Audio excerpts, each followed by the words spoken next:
Hello बच्चों, चलिए इस प्रश्न को समझते हैं। तो प्रश्न है हमारा कि यहाँ पे जो प्रश्न है वो है कि सभी जो n है वो विद्यमान है प्राकृत संख्या के लिए हमें यहाँ पे बोला है कि n+2 गुना n+3 गुना n+4 गुना n+5 गुना n+6 को विभाजित करने वाला महत्तम धनात्मक पूर्णांक है इन विकल्पों में से। ठीक है, तो पहला विकल्प है 4, दूसरा विकल्प है 120, तीसरा विकल्प है 240, चौथा विकल्प है 24। ठीक है, तो महत्तम धनात्मक पूर्णांक हमें ज्ञात करना है जो इसको पूरा से पूरा विभाजित कर रहा होगा, जहाँ पे n जो विद्यमान है प्राकृत संख्या से। ठीक है, तो चलिए इस प्रश्न को समझने के लिए सबसे पहले इसके मुख्य अवधारणा को समझते हैं। तो देखिए मुख्य अवधारणा, ठीक है, तो मुख्य अवधारणा में इस प्रश्न को हल करने का यहाँ पे हम तरीका देखते हैं। तो देखिए सबसे पहले बात करते हैं महत्तम धनात्मक पूर्णांक। तो महत्तम धनात्मक पूर्णांक क्या होता है? जैसे कि 1 हो गया, 2 हो गया, 3 हो गया,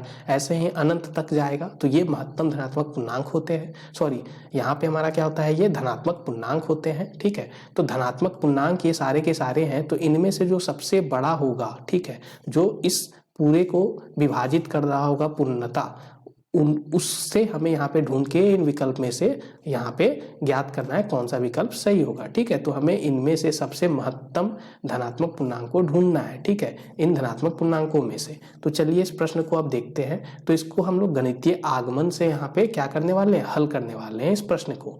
तो देखिए, तो यहाँ पे सबसे पहले हम क्या करेंगे, सबसे पहले इसको मान लेते हैं, माना, ठीक है, माना यहाँ पे हमारा जो दिया गया है उसको हम Pn मान लेते हैं। तो Pn जो समीकरण हो यहाँ पे हमारा जो दिया गया है वो क्या है, n+2 गुना यहाँ पे है n+3 गुना n+4 गुना n+5 गुना n+6। ठीक है, ये हमें गिवन है, यानी कि ये हमें दिया गया है।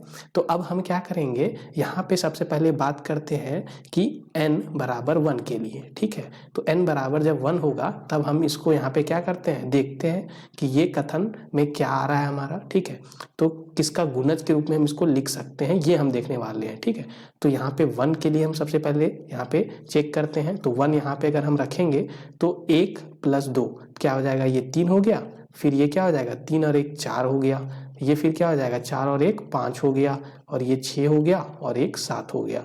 तो अब इसको हम किस तरह से लिख सकते हैं, किसके गुणज के रूप में? तो देखिए यहाँ पे हम लिख सकते हैं 3 गुना 7 क्या हो जाएगा, 21 हो जाएगा। ठीक है, तो 21 को मैंने यहाँ पे लिखा अभी। फिर 4 गुना 5 गुना 6, इसको हम क्या बोल सकते हैं, 120। ठीक है, तो ये हमारा क्या हो गया, 120 हो गया। ठीक है, अब 120 गुना 21 के रूप में हमने लिख दिया। ठीक है, देखिए हमने ऐसा ही क्यों लिखा, क्योंकि विकल्प के यहाँ पे हम देखें तो इसको हम 4 के रूप में भी लिख सकते थे, 24 के रूप में भी लिख सकते थे, और 120 के गुणज के रूप में भी लिख सकते हैं। लेकिन हमें महत्तम चूंकि ज्ञात करना है, इसलिए हमने सबसे बड़ा वाला महत्तम गुणज को यहाँ पे चूज किया जो कि 120 है। ठीक है, तो अभी तक तो हमें ये पता चला कि 120 एक गुणज आ रहा है। तो अभी हमारा कौन सा विकल्प नहीं होगा, तो 4 और ये जो 24 है वो तो अभी तक हमने ये पाया कि 120 इनमें से महत्तम आ रहा है। अब फिर से देख लेते हैं। तो n बराबर 2 के लिए भी इसी तरह से हम यहाँ पे चेक करेंगे। तो p n के जगह पे हम 2 रखेंगे तो क्या हो जाएगा, 2+2 क्या हो जाएगा, 4 गुना ये बन जाएगा 5, ये बन जाएगा 6, ये बन जाएगा 7, और ये बन जाएगा हमारा 8। ठीक है, तो ऐसा आ गया। तो इसको अब हम क्या लिख सकते हैं, तो फिर से इसको हम लिख सकते हैं 120 गुना, यहाँ पे क्या लिख सकते हैं, तो 120 गुना 56, ठीक है, 56, ऐसे हम फिर से लिख सकते हैं। अब इसको आगे भी हम फिर से चेक करेंगे। तो फिर अगर n बराबर 3 के लिए हम चेक करते हैं तो क्या आ जाएगा हमारा, तो यहाँ पे P3, तो P3 को हम कैसे लिख सकते हैं, तो ये हो जाएगा 5 गुना 6 गुना 7 गुना 8 गुना 9। ठीक है, n के जगह पे हमने 3 रखा, उसी वाले इसमें हमने रखा Pn का जो हमने वैल्यू रखा है उसमें रखा है n का वैल्यू। ठीक है, तो अब फिर से हम इसको अगर हल करें तो इसको हम क्या लिख सकते हैं, तो 120 गुना यहाँ पे क्या हो जाएगा, तो 126। ठीक है, तो 120 के रूप में हम इसको फिर से लिख सकते हैं। तो इसी तरह से हम बोल सकते हैं कि अगर हम n का मान जो है वो अगर हम 4 रखें फिर से, ठीक है, तो n का मान अगर 4 रखेंगे तो P4 को भी हम इसी तरह से लिख सकते हैं 120 के गुणज के रूप में। ठीक है, 120 गुना यहाँ पे कुछ भी होगा हमारा। ठीक है, तो इस तरह से हमारा हो गया। तो हम इस तरह से अब बोल सकते हैं कि जो Pn होगा वो हमेशा क्या होगा, तो हम बोल सकते हैं कि वो पूर्णतः क्या होगा, पूर्णतः रूप से विभाज्य होगा। ठीक है, विभाजित होगा। ठीक है, विभाजित होगा किससे, पूर्णतः